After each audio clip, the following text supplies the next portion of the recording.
what the World Bank is doing now is to do a really square shift to make sure that our work, everything, is focused towards job creation, where we are looking at people, places, and production. And in each of these areas, we are identifying how we can align ourselves with the contribution to this. I'd like to amplify the seriousness of this jobs challenge by pointing to, over the past decade, the pace of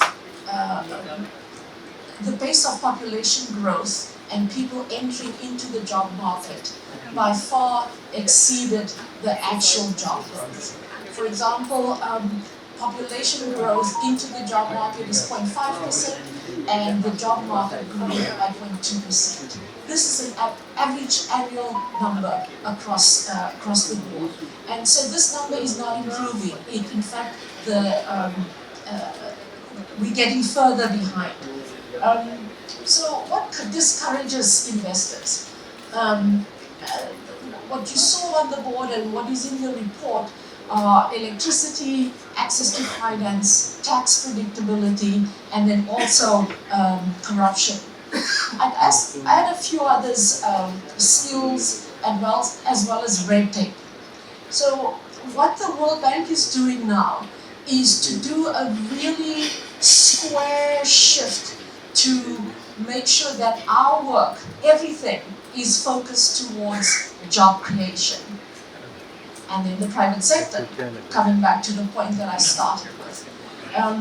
So we are doing this, and this is a shift that's happening right now with the upcoming spring meetings, where we are looking at people, places, and production. And in each of these areas, we are identifying how we can align ourselves with the contribution to this. Let me just add the instruments of the World Bank. Can we start with policy-based lending?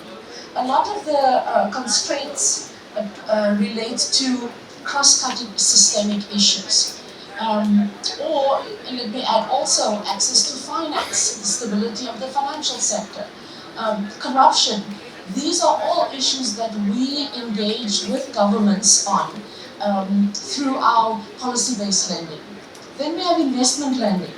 The investment lending you are more familiar with, but I'd also like to just echo the national single window that was discussed earlier, as well as, for example, technology, parks, and land use servicing, so that these economic zones can be productive and create jobs. So I'll stop there, but I just want to say that for you also to hold us accountable as we are trying to really make a systematic shift to be squarely focused on jobs and hence the private sector.